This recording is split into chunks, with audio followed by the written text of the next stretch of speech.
We would now like to take this moment to introduce the chief guest for the day, Srimati Vijaya Bharati Saini.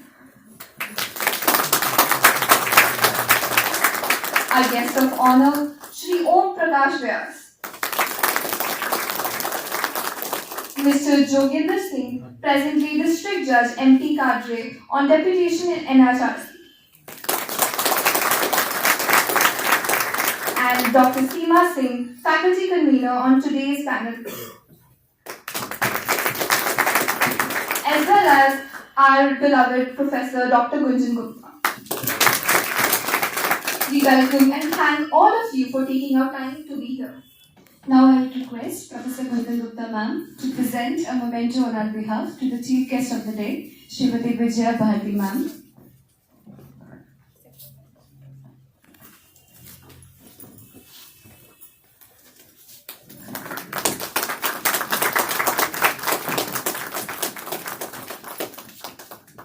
I'd also request you to present the memento to Shri Om Prakash Vyas ji.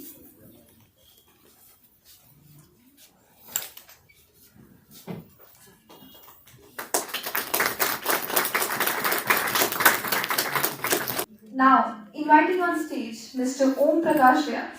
Mr. Om Prakash Vyas is an international resource person on law and human rights and is currently a practicing lawyer in the Supreme Court and the High Courts. He is heading a civil society organization, BHEEM, and is also a member of fact-finding committee on human rights violation with Justice Narasimha Reddy, and was recently in the news for his visit to the Sandesh Ghats. He is the former Joint Registrar Law of National Human Rights Commission of India.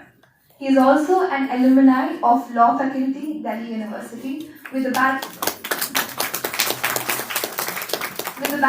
in law. He completed his master's in human rights from the University of Sydney, Australia, on full scholarship. He also holds a master's in law. To begin with, he started with a career in police, and he was a police officer. He investigated hundreds of cases, hundreds of high-profile cases, as I may emphasize. Mr. Vyas was also decorated with the President's Police Medal on Republic Day 2009 for his meritorious service.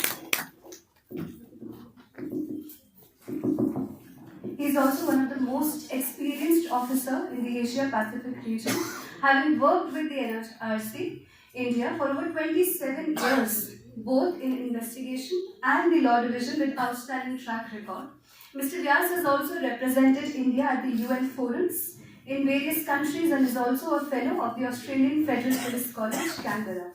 He has contributed immensely in drafting the NHRC guidelines on arrest custodial deaths and counter deaths, and has also authored a book on bonded labor. We welcome you, sir, for your enlightened session.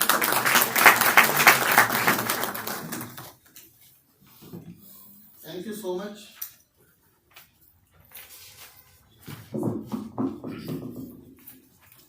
माता पिता से जन्म लेने के बाद में जो उसकी पहचान कराई जाती है बाहर, वो उसके गुरु होते हैं और फिर जहाँ वो कार्य करता है। तो मुझे जो पहचान का जो पहला चरण जो हुआ, वो जहाँ मैं बैठा हुआ हूँ, लॉ फैकल्टी दिल्ली यूनिवर्सिटी, और वहाँ के जो एस्टीम टीचर्स हैं उनके प्रति अपनी कृतज्ञता ज्ञापित करता हूँ। और उसके बाद कैरियर में जो मुझे जो पहचान मिली, वो नेशनल ह्यूमन राइट्स कमीशन के कारण मिली। वो मेरी माँ है एक तरह से, और NHRC की यहाँ पे चेयरपर्सन बैठी हुई है, तो इससे बड़ा ऐसा मौका हो नहीं सकता जहाँ मैं अपनी कृतज्ञता ज्ञापित करूँ।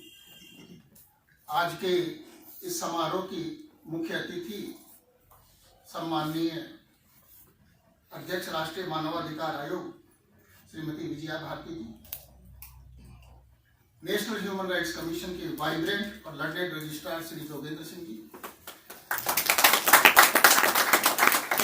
CLC की प्रमुख प्रोफेसर गुंजन जी, आज के इस कार्यक्रम की मुख्य सूत्रधार डॉक्टर सीमा सिंह जी, जितने भी यहाँ पे CLC और लॉ फैकल्टी के जो सीनियर फैकल्टी नेहा जी और बाकी के जो बैठे हुए हैं उनको भी नमस्कार मेरा। टीम के मेरे साथी पवन जी, संदीप जी, आशीष जी, अनुविता और यज्ञ जी, बाकी जितने भी हैं उनको भी नमस्कार। और आप सभी को भी नमस्कार।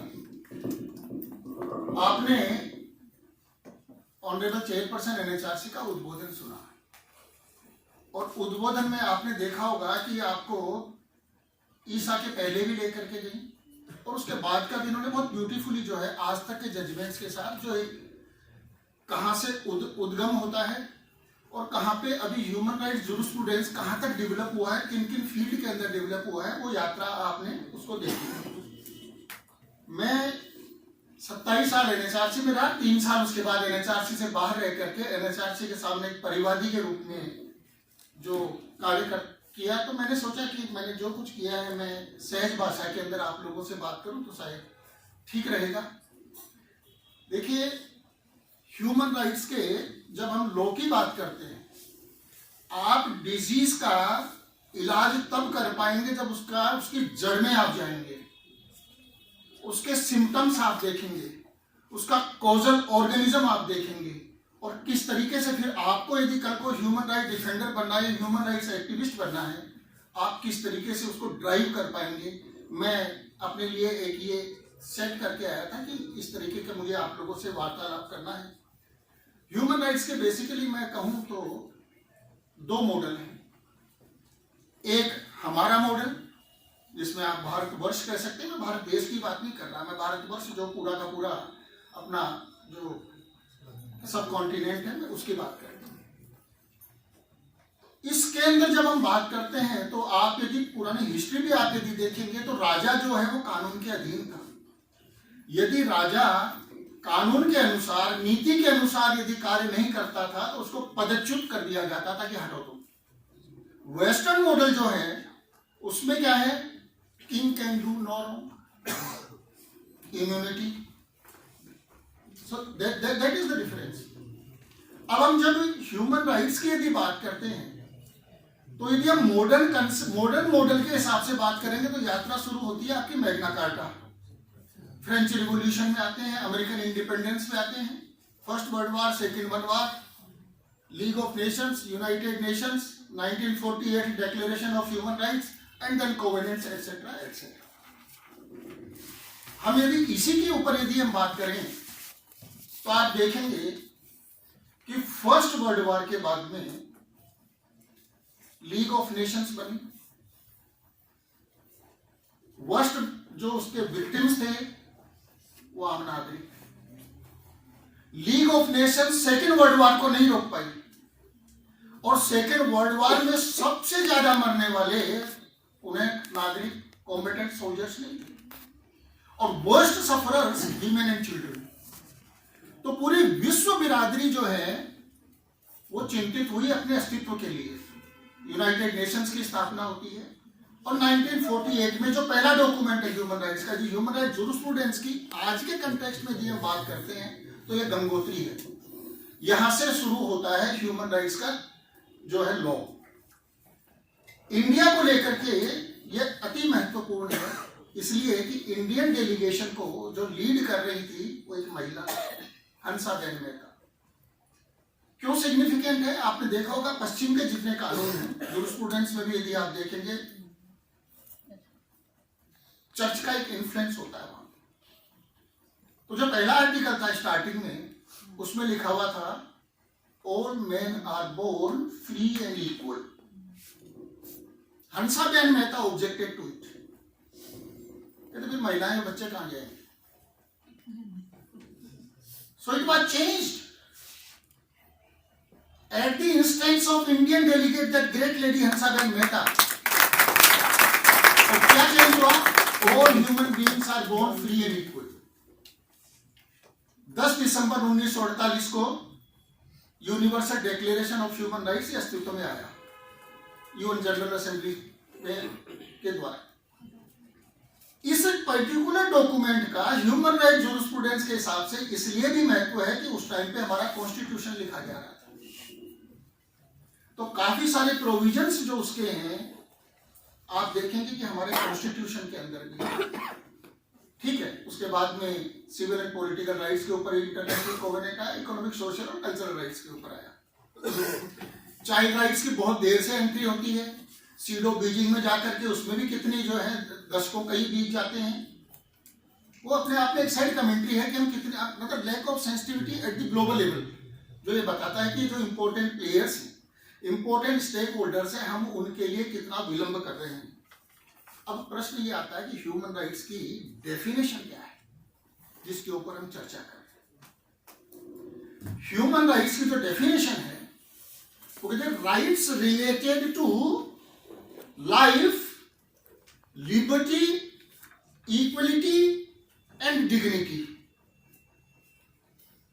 4 तरीके के राइट्स हैं, तो ये एक्टिव इंग्रेडिएंट हो गए। डेफिनेशन आगे क्या कहती है?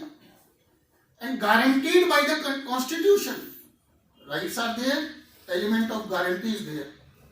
फिर फर्दर जाकर के, जैसे विशाखा के केस में आपने देखा कि इंटरनेशनल लॉ जो सीडो का जो है वो कैसे डोमेस्टिक लॉ बनता है, तो डेफिनेशन फर्दर कहती है और एम्बोडीड इन इंटरनेशनल कोवेनेंट्स। कितना व्यापक दायरा हुआ। And last but not the least, and enforceable by courts in India. So rights are there, guarantee is there, and mechanism of enforceability is there. That is the definition. Now the question arises कि ये जो definition है 2D section जो है इसका protection of human rights act 1993 का, क्या इससे पहले नहीं था? कहाँ था? इंडियन कॉन्स्टिट्यूशन में। अब right to life and liberty की यदि हम बात करते हैं तो आप देखेंगे आर्टिकल 21, और आर्टिकल 21 जो है ये मैं कहूंगा कि सबसे इंपॉर्टेंट आर्टिकल मैं मानता हूं इंडियन कॉन्स्टिट्यूशन में। क्यों? क्योंकि डीपीएसपी से भी, यदि directive principles of state policy से भी किसी को जस्टिशिएबल बनाना हो तो वहां से खींच करके और आर्टिकल 21 के अम्ब्रेला के नीचे डाल देते हैं, राइट? ये अकेला ऐसा आर्टिकल है इंडियन कॉन्स्टिट्यूशन के अंदर जो नेगेटिव नोशन से शुरू होता है। नो सिग्निफिकेंस क्या है इसका? A warning has been attached to it. Person, not citizens of India. आप मतलब हमारे यहाँ का आप ये देखें कि हम किस तरह हम वसुधैव कुटुंबकम में विश्वास करते हैं। No person shall be, an element of definitiveness is there, deprived of his life and personal liberty except according to procedure established by law. If the procedure is established by law, you can hang a person till death. You can eliminate a person in an encounter. You can sentence a person for certain years of imprisonment, but then the procedure has to be established by law. तो 2 element जो हैं इस human rights की definition में article 21 में आ गए। अब आता है इक्वलिटी का, article 14, and last but not the least dignity. Dignity कहां है इंडियन कॉन्स्टिट्यूशन में? No preamble, and it is more so important because preamble is the soul of the constitution. तो संविधान की आत्मा में यदि डिग्निटी है, so that is how it is very important. So as a law student, आप लोगों को ह्यूमन राइट्स की डेफिनेशन आना चाहिए, और डेफिनेशन के बाद में इस तरीके का इंडियन कॉन्स्टिट्यूशन के अंदर ये ऑलरेडी था। So this is not new to us. Human rights violation, human rights violation कब शुरू होता है? जब आप अपनी ड्यूटीज भूल जाते हैं। हम सब अपने अधिकारों के लिए झंडा लेकर के खड़े हो जाएंगे। आज मैं आपसे पूछूं कि फंडामेंटल राइट्स बता दो, आप पार्ट 3 बिल्कुल तोते की तरह बता दोगे, और मैं जब आपसे कहूं कि मुझे फंडामेंटल ड्यूटीज बताओ तो आप इधर और उधर देखने लगेंगे। जब राइट्स और ड्यूटीज के अंदर असंतुलन पैदा होता है, that leads to violation of human rights. वहां मानव अधिकारों का हनन शुरू होता है। ये हमको जानना बड़ा जरूरी है। ग्लोबल लेवल पे जितनी भी घटनाएं होती हैं, नेशनल लेवल पे जितनी भी घटनाएं होती हैं, सबका मानव अधिकारों से सीधा सीधा कनेक्शन है। हम यहाँ गरीबी की बात करते हैं। हमारे यहाँ का गरीब अमेरिका के गरीब से फिर भी खुश है, वहां फैमिली सिस्टम नहीं है। तो किसी से भी आप तुलना करते समय अपने आप को इंफीरियर या हीन भावना से ग्रसित नहीं करें। पुराना इतिहास, जैसा ऑनरेबल चेयरपर्सन ने बताया, आप ये देखेंगे विश्वामित्र और मेनका इनके संबंध को लेकर के इनको कभी जज नहीं किया गया। आदर सम्मान में कोई कमी नहीं रही। शकुंतला और दुष्यंत, शकुंतला और दुष्यंत का आपने सबने अपने स्कूल में किताबों में पढ़ा होगा, बच्चा हुआ। आज के हिसाब से यदि ये कहें कि ये तो नाजायज संतान है, कंसेप्ट ही नहीं था नाजायज का वहां। मतलब how rich our culture was there, कोई स्टिग्मा अटैच नहीं था। राणा प्रताप के जो सैनिक थे वो भील थे, ट्राइबल, लेकिन उनको कभी एहसास ही नहीं हुआ हम एसटी हैं, बराबर का उनको सम्मान मिलता था।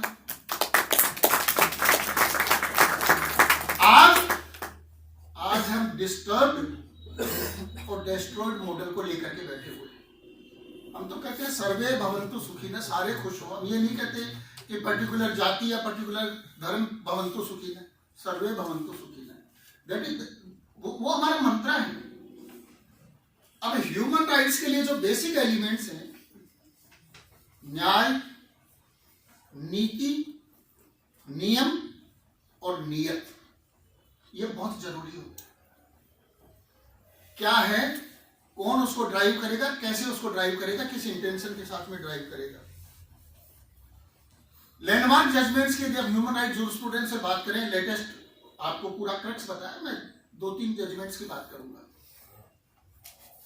जस्टिस वर्मा जो सुप्रीम कोर्ट के चीफ जस्टिस रहे, ऑनरेबल चेयरपर्सन भी रहे एनएचआरसी के, मैं बहुत सौभाग्यशाली हूं, उनके बहुत नजदीक। उन्होंने बताया कि किस तरह से उनके अंतर्द्वंद चल रहा था जब नीलावती के बेरा केस का उन्होंने जजमेंट दिया। उन्होंने कहा कि मुझे पता था इस चीज का कि ये मील का पत्थर साबित होगा। तो कस्टोडियल इसके अंदर जब कंपनसेशन की बात आती है, नीलावती की बेरा केस आप देखेंगे, कस्टोडियल टॉर्चर से रिलेटेड सारा का सारा। सिविल और पॉलिटिकल राइट्स, इकोनॉमिक, सोशल और कल्चरल राइट्स को लेकर के आप यदि देखेंगे, बीज कहां बोए गए, केशवानंद भारती केस में बोए गए। मैं कईयों से इंटरव्यू में पूछा करता हूं, इश्यू क्या था केशवानंद भारती केस में, हाउ द केस एमिनेटेड। लोग पढ़ लेते लेकिन वहां तक उस तक नहीं पहुंचे। केरला लैंड सीलिंग एक्ट से शुरू होता है, अमेंडमेंट के ऊपर आता है, जाके कहां जाता है, basic features of the constitution. Supreme court के 13 जज 13 के 13 बैठ गए, महीनों तक सुनवाई की। 6 जज जस्टिस सीकरी के साथ एक तरफ, 6 जज जस्टिस रे के साथ एक तरफ, 13वें जज जो प्रेसिडेंट हमारे सीजीआई जस्टिस खन्ना, वो तीसरी तरफ। उन्होंने कहा एसेंशियल फीचर्स, जस्टिस सीकरी ने कहा कि essential basic features by necessary implication same thing. तो 7:6 के रेशो से जजमेंट आ गया that parliament can not amend the basic features of the constitution. Fall out क्या हुआ इसका, ह्यूमन राइट्स के हिसाब से इसका क्या कनेक्शन है? लोग कहते हैं जुडिशियल एक्टिविज्म के बीच यही पड़े। Very next day morning justice Sikri had to resign. For the first time in the Indian judicial history, the principle of seniority was ignored, and a junior judge, Justice Ray, was made the chief justice. When the turn of Justice Khanna came, he too was ignored. Emergency आती है फिर। Men were chased and castrated like a bull. जो dissenting opinions थी उनको पकड़ पकड़ करके जेलों के अंदर ठूसा गया। AK गोपालन और ADM जबलपुर केस के बारे में मुझे आपको बताने की जरूरत नहीं है, बट यस, जब जजमेंट उस टाइम पे आए जो ह्यूमन राइट जूरिस्प्रूडेंस जो ADM जबलपुर के बाद में बना, मेनका गांधी देखिए, मिनर्वा मिल्स देखिए, सिविल एंड पॉलिटिकल राइट्स, उसके ऊपर सेंटर शिफ्ट हुई हमारी। जो बाद में जो टेंडेंसी है वो आ गया हम कलेक्टिव राइट्स के ऊपर, economic, social and cultural rights के ऊपर। अब हम सिविल एंड पॉलिटिकल राइट्स के बारे में हम बात करते हैं कि किस तरह से चल क्या रहा है सारा का सारा। कई बार मन में विचार आता है कि हम तिरंगा हाथ में लेते हैं, संविधान हाथ में लेते हैं, लेकिन हम नारे कैसे लगाते हैं? हमारे इंटेंशन किस तरीके के होते हैं? क्या हम लोगों को एजिटेट कर रहे हैं? क्या हम देश की अस्मिता के साथ में कहीं कुछ कर रहे हैं? These are the questions. इसके दोनों पहलू हो सकते हैं, but yes that educates your mind कि किस तरीके की लैंग्वेज हम यूज कर रहे हैं उसके अंदर, किस तरीके का उसके अंदर नैरेटिव सेट हम करने की कोशिश कर रहे हैं. अभी 2 दिन पहले आपने देखा होगा कि पूरी की पूरी जो ये आपका एनसीआर है, नोएडा गाजियाबाद का, कितने लोगों के ह्यूमन राइट्स का वायलेशन हुआ है, लोग सीज हो गए एक तरीके से. And that is something disturbing. Basic human rights का वायलेशन आपके पास में, आपको यदि किसी चीज के लिए कुछ एजिटेट करना है, कुछ इश्यूज को लेना है, वेल बिल्ट एक mechanism is there. You can agitate before the forums.